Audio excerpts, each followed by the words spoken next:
at like all of the different parts. Now we're getting back into the Norse magic of things. So we're just going to read through tonight. I'm just going to read through. I tried playing around with the Bellows translation on Voluspa.org. I think honestly, I'm just going to read from Crawford.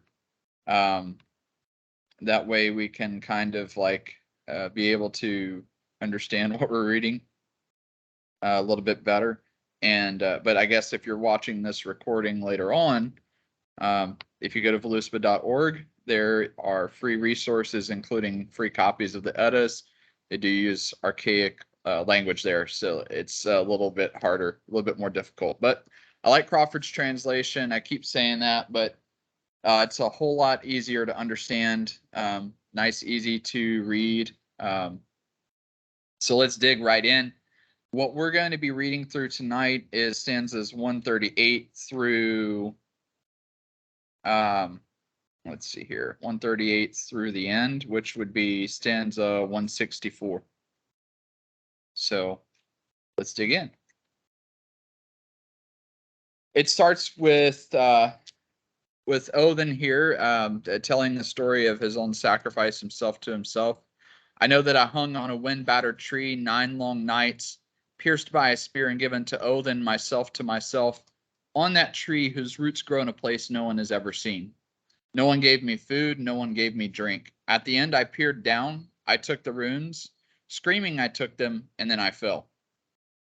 I learned 9 spells from the famous son of Bolthorn, the father of Vesla, and I won a drink of that precious mead poured from Altherir. My imagination expanded, I became wise, I grew and I thrived. One word chased another word flowing from my mouth. One deed chased another deed flowing from my hands. You'll find runes, runic letters to read, very great runes, very powerful runes, which Odin painted, and which the holy gods made, and which Odin carved. Odin carved for the gods, and Dane for the elves, Dwalin for the dwarves, and Osvith for the giants. I carved some myself. Do you know how to write them? Do you know how to read them? Do you know how to paint them? Do you know how to test them? Do you know how to ask them? Do you know how to bless them? Do you know how to send them? Do you know how to offer them? It is better not to pray at all than to pray for too much. Nothing will be given that you won't repay. It is better to sacrifice nothing than to offer too much. Odin carved this before the birth of humankind when he rose up and returned again. So I'll pause right here and open it up. If you guys have any thoughts about what we've read so far, I'd love to hear.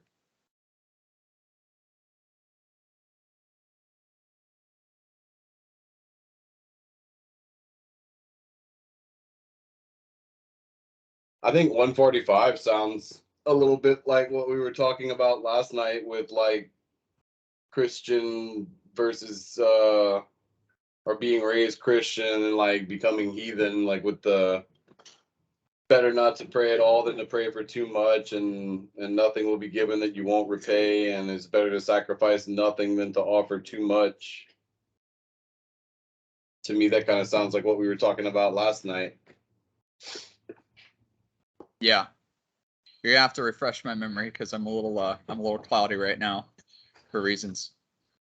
Oh, just talking about how, like, you know, coming from a Christian background, like you for sure, and I mean, I can't speak for anyone else, but the whole tendency of people when they go to heathenism from like a Christian background of approaching the gods like a Christian God, and like, you know, praying and begging and asking for everything and being weak and servile and, you know, expecting them to do everything and give everything to you versus you know, like heathenism where, like, you know, the gods really, you don't pray to them like that. They're not really concerned about us at all.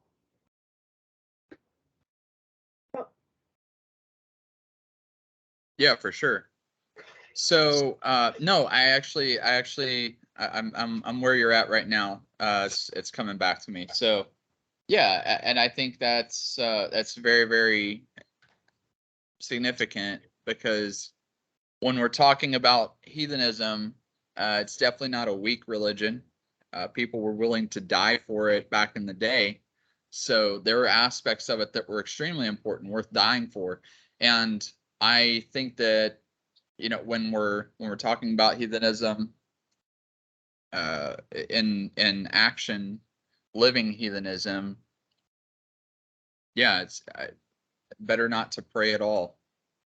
If you're not, and I think this also wraps into something Ben brought up a few days ago about conviction, making sure that your heart's in the right place. Being level-headed, being moderate, again, is a virtue in heathenism. So if you're going to make a grand scene out of stuff, if you're going to, do this thing for show, or you're going to act weak and servile, it's sides of a spectrum. It's better just to not do anything at all. And I find that interesting because we have read through the Havamal, and a lot of it is about moderation. And I think this supports that. If you're going to do something, do enough, right? You don't have to make a grand scene out of it, but you also shouldn't be like, oh, Odin's going to fix my life and everything's going to be fine because Odin's going to bless me. So I think when we're talking about heathenism, yeah, 145, I would agree with that. And it's just a difference in perspective, I would say, between Christianity and other faith, like works-based religions like that. You're going to have a pretty similar perspective, but in heathenism, that perspective differs greatly. It's more about your actions. So if you're going to do a whole bunch, it would be better to do nothing at all. Yeah, I learned quick in a hurry that praying to the gods is not for the faint of heart, because they will definitely help you, but they are not going to make it easy, especially praying to Odin. He's like, fuck you, I'll help you, but fuck you while I'm doing it. He's not going to make it easy. It sucks. Yeah. Well, and that's, to be honest with you, like that's one of the biggest draws that I had to heathenism when I started my path. And I think that that's important because it's like they're gods, the Aesir are gods. They're not very worried about what is going on in the human realm as it pertains to that kind of thing. So like when you're talking about Odin, like the redeeming factor is that he has warriors for Ragnarok. That's literally the extent of the care that he has for humanity. And the same can be said for other gods. Now, does it mean they're completely disinterested? I don't think so. But are they concerned with our problems at that level? I would also not think so. For sure. Any other thoughts? I know with that, kind of that same verse reminds me of where you don't want it to just become ceremony, where you're doing it because it's the time to do it and so on and so forth. If you, like I said earlier with the conviction thing, if you're just constantly offering because it's time to offer, you're going to get diminishing returns on it, or you're going to make a deal that you can't keep up on. And I think that's something just kind of that shows as you go. I also find it interesting with the 144, where there are some things that seem almost inherent, like something that you can, learn pretty quickly by yourself.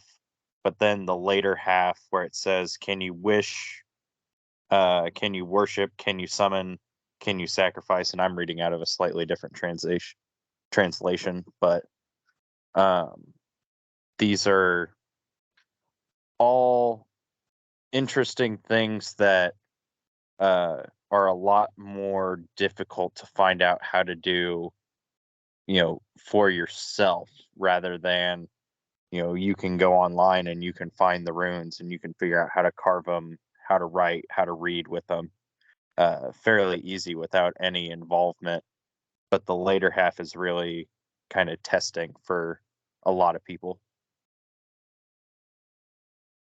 Yeah, I think also one of the more common thoughts that I've had, or one of the things that I've been thinking about recently, and have seen on social media and other places that pertains to this, is this idea of weaponized incompetence, where you just like you're acting like you don't know what to do.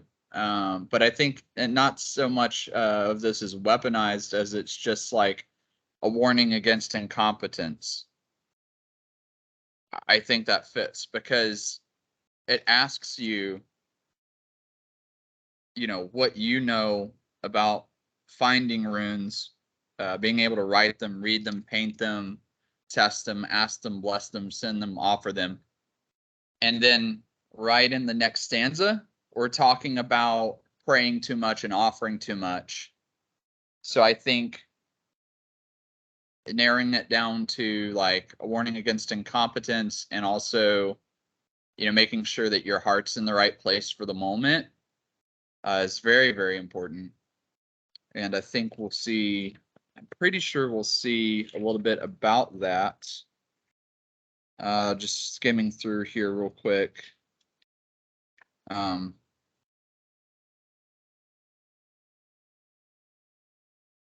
No, maybe not. No. Okay.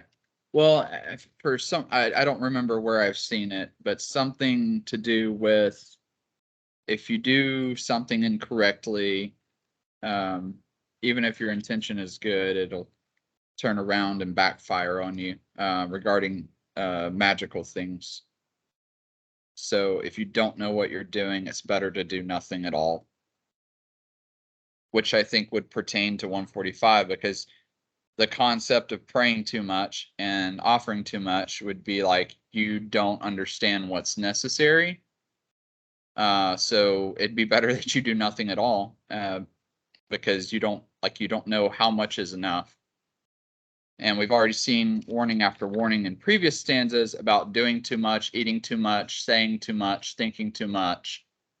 That too much is definitely, it's in our perspective wasteful, and just really unfortunate when it comes to living out heathenism in 2022.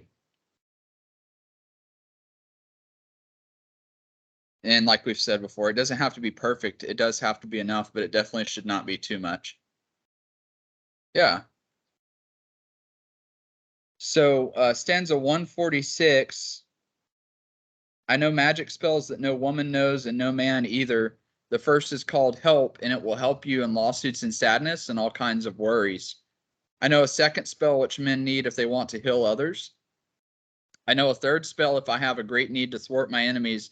I dull the edges of their weapons, and none of their blades will bite. I know a fourth spell if chains and locks are placed upon my limbs. I cast this spell so that I can escape. The chains burst from my hands, the locks burst from my feet. I know a fifth spell if I see a spear cast into a crowd of battling foes. It cannot fly so fast that I can't change its course, as long as I can see it. I know a sixth spell if a man carves a curse against me and runes on the root of a tree. I call this spell down upon that man, and his curse harms him instead of me. I know a seventh spell if I see a great flame consuming a hall full of people. It cannot burn so bright that I cannot save those inside. I know how to cast this spell. I know an eighth spell. It would be useful for anyone to learn it. When hate arises between any two people, I can cool their tempers. I know a ninth spell if the need arises for me to save a ship upon the sea. I can calm the wind upon the waves and soothe the sea to sleep. I know a 10th spell if I see witches at play in the air. I can cast the spell so that they get lost, so they can't find their skins, so they can't find their minds. I know an 11th spell if I lead old friends into a battle. I enchant their shields so that they will have the victory. They will go to battle unharmed and return from battle unharmed.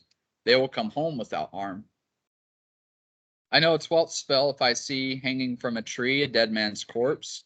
I carve some runes and paint them, and then that corpse will walk and speak with me. I know a 13th spell if I sprinkle water upon a newborn boy, he will never be killed, even if he goes into battle. That man will not die from violence. I know a 14th spell. It allows me to count all the gods for men. I know the names of all the gods and elves, and few who are fools can say that. I know a 15th spell. The dwarf Thothrir cast it upon Delling's doors. He conjured power for the gods and courage for the elves. They knew Odin. I know a 16th spell. If I want to win over a cunning woman and have her all to myself, I can change the mind of that lovely armed beauty and win her favor for myself.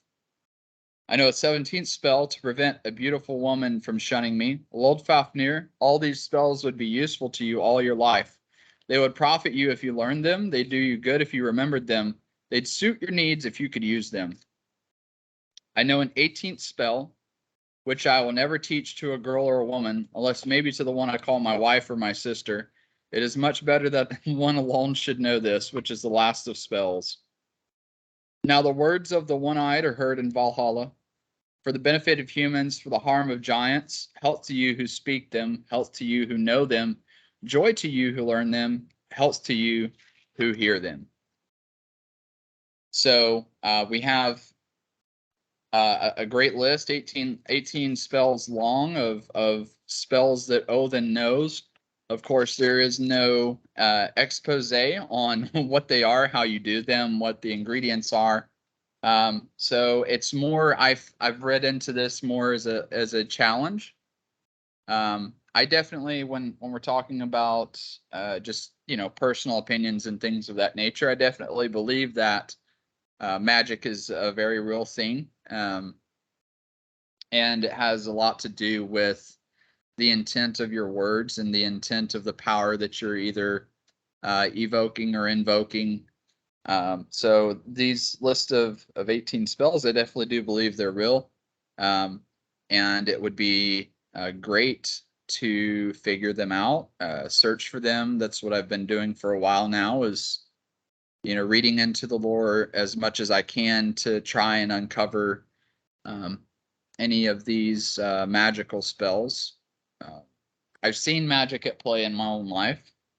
I do have a rune of protection over my home, and it actually has protected my home from hurricanes the last couple of years now.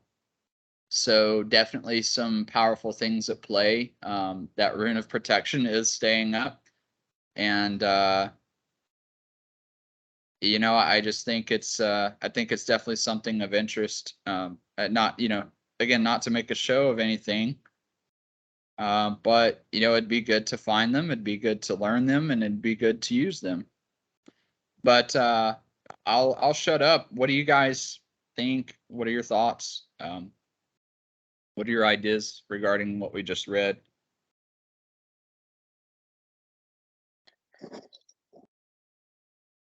I think just kind of rereading through this, it reminds me of the conversation we had at the camp out. Just kind of, how do you feel these things interact with the runes? Do you feel like there's a dedication of a rune to a spell, or is it more of a combination? And I know when we talked last time, we were both pretty much of the opinion that it wasn't necessarily a specific rune ties to a specific spell, but I'd love to kind of see, as you've done more research, just kind of if anything has changed there, if you've found, a better combination for yourself or anything like that.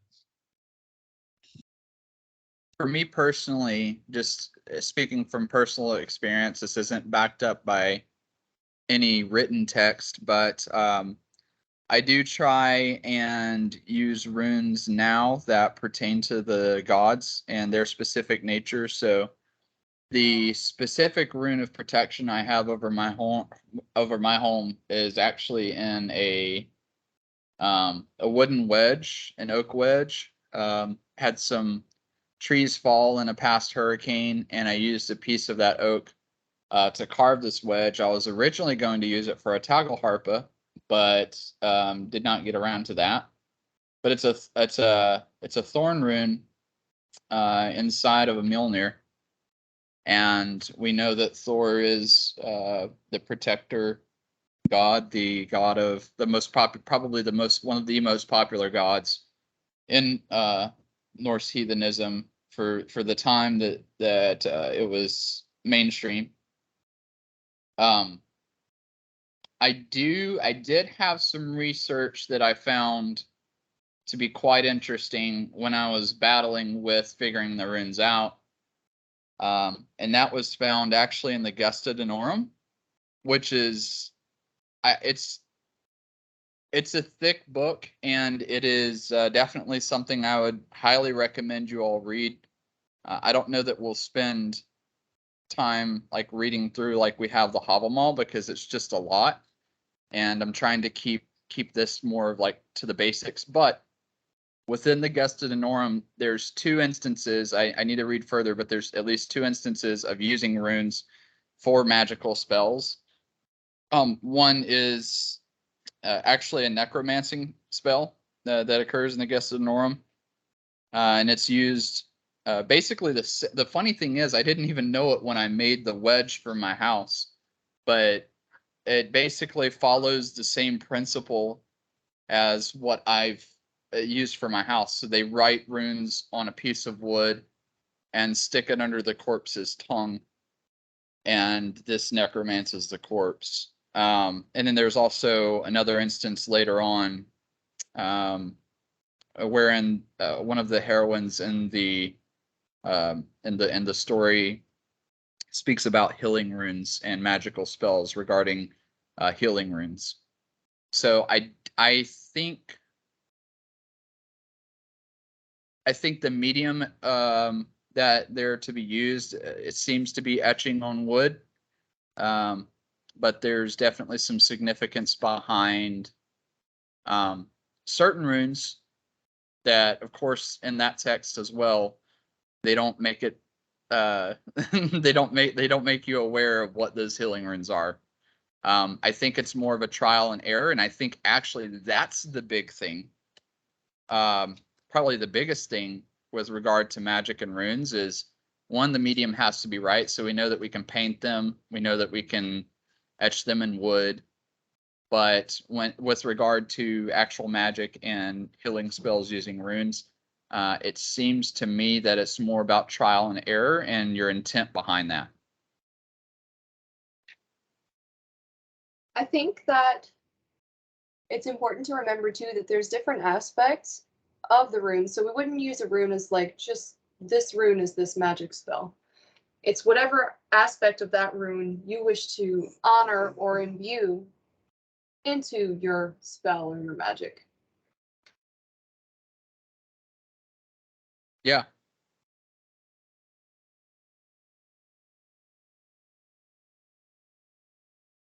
That's a really good point too. But yeah, I mean, that's how far I've gotten so far.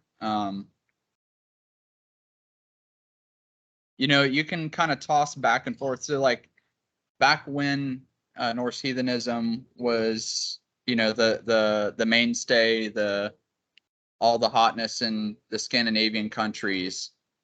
I just had that thought and I lost it. Let me think on that for a second. Had something to do with that. I'm sorry, guys.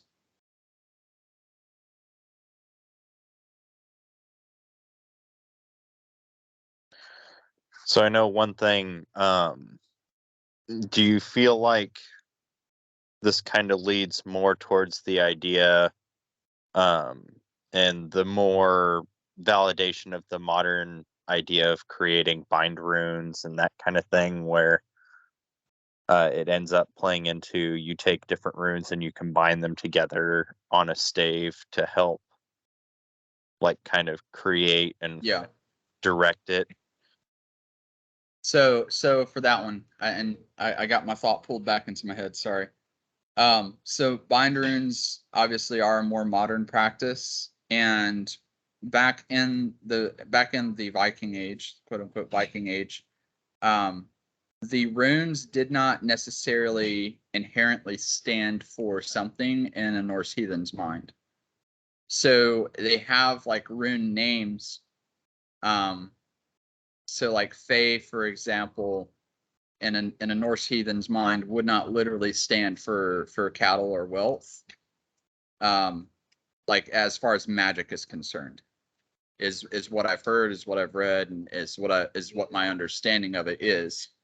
However, I'm open to being wrong about that. But it would be similar to like A is for apple in English, so we know that the letter A doesn't literally stand for apples, but it's a letter with which the word apple is formed, so it's a good word association.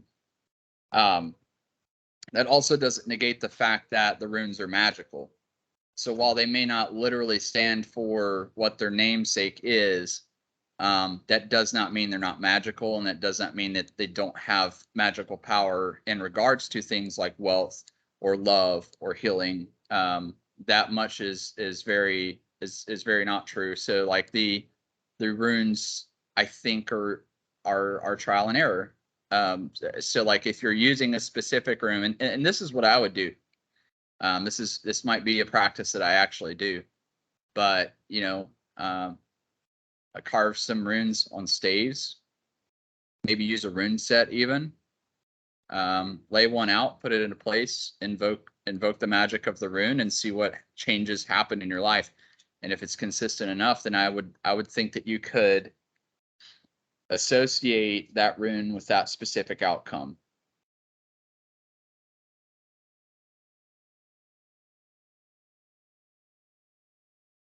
Very cool. I know I've used my rune set for like minor divination and that kind of stuff, as well as like a medium to focus on, like for meditations and that kind of stuff before. I haven't. I've tried a little bit with like the modern style, like bind runes and that kind of stuff. For some like protection runes and that kind of stuff, but largely those function more as sanctifying pieces, I guess, than necessarily like I'm searching for a certain intent. And I know I've seen things about like the process of like naming, a sword or naming a weapon through, casting a spell and writing the name for it and burning that paper and having the smoke travel over a weapon to give it its name and imbue that energy and power that you want it to have. Yeah. And I think when you're dealing with this may be significant enough, but when you're dealing with runes named for gods, funny enough, that does typically tend, in my experience, to carry over. So if you're imbuing anything with the Tiwaz rune, right, tends to lead more to justice, to fair battle, to strength. Similarly with Thorn, similarly with Othala. So, I mean, it may just be, it may be significant enough to where the namesake does carry over. But I like the idea of having it be open and be something that you have to investigate for yourself, rather than, oh, the Fey rune always represents wealth. It only ever represents wealth, and it's an open and shut thing. When we're talking through the Havamal, plenty of things are left open-ended. We just read through a list of 18 spells, so I'm not convinced that the answer is that the namesakes literally represent the runes. And it makes it more exciting to be open-ended. Of course, it's the religion with homework, so I mean it's something that you'd have to do for yourself. But I know one thing. I put a thorn on an oak wedge and jammed it in my door frame, and it shifted a hurricane far east away from me within like 15 minutes of the invocation. So you have to find out.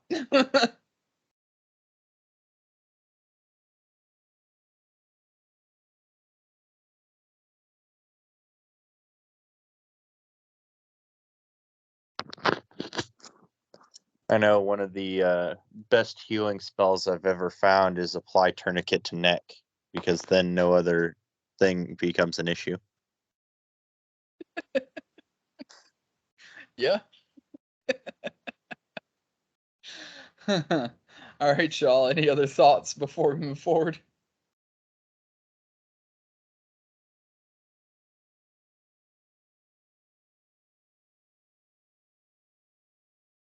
And as always, it's just my personal opinion. So nothing about what I say is set in stone or even construed or to be interpreted as the singularity of truth.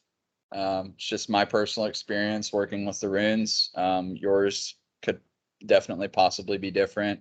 And the great thing is that we're both right. So I think that wraps up the Havamal. And I know that I have some very wise people listening in right now. Within the Poetic Edda, are there any other recommendations to lore that we should read through?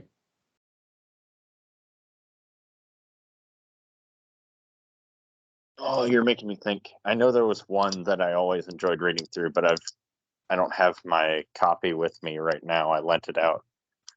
I would have to get back to you on that one. Okay. So we've done Voluspa, we've done Havamal. Grimness Mall may not be too bad. I actually like that's more stories of Odin. And then that also does have the creation story in it as well. So that one is pretty interesting. There's another Vafthrudnis Mall that goes over some of the like big picture things, because it's basically a book of or it's basically a book of riddles. There's some description about the so Grimness Mall is good for that. So it's interesting. Grimness Mall also goes over the realms of the gods as well. So that may be something important to read through. I don't want to waste too much time, but I definitely do want some. I definitely do want to cover the basics, right? So, Grimness Mall would definitely be one that I would consider reading through. Vafthrudnis Mall is pretty thick, but that's a book full of riddles, so that's also some because you get some answers for some of the mythology through there. So both of those are really good. But yeah, if you guys have any other recommendations, we can read through them. Otherwise, I think from this point on, we'll actually do more of like book report style readings. So where we'll not read all the way through, but we'll pick out some significant things in the modern author works that cover the basics or the fundamentals of heathenism. I think definitely including just kind of the basic creation myth is something we'll want to have, just as far as the basics course goes. Definitely some good information to cover. I also really like where it goes through and has all of those there's a story where Odin is challenging a giant to a basically battle of wit, and it has much good information in it of just like things that help you piece together other stories, and you can reference back to those points fairly easily. It's kind of established characters and that kind of stuff. So I think that would probably be pretty solid as well to have. Yep. Absolutely. It's actually literally the two books. Yeah. So Grimness Mall and the Vafthruthness Mall is the riddling or the flighting book. So those two are good. And then we can also, if y'all want, we can go through the Voluspa and Skama, which is basically the short version of the Voluspa, which might be good to go over again. So those three are pretty good. I definitely do want to read through, like just do like a solid read through of the lore. So tell you what, we can do Grimness Mall next week. Vafthruthness Mall has 50, let's see here, 56 stanzas. Grimness Mall has 54. So those two are going to be pretty light reads as far as read throughs are concerned. So next week we'll go through. I think I'm feeling Grimness Mall a little bit more strongly. But we'll go to Grimness Mall, and then the week after that, Vafthruthness Mall. We should be able to cover those like in our 1 hour class quite easily, and just have like a discussion time after each. So I guess in preparation, read through, gather some thoughts on Grimness Mall, and then we'll go from there. But I think after these three, we could probably move forward into the modern authors to cover the basics and wrap the class up. But anything more that y'all have?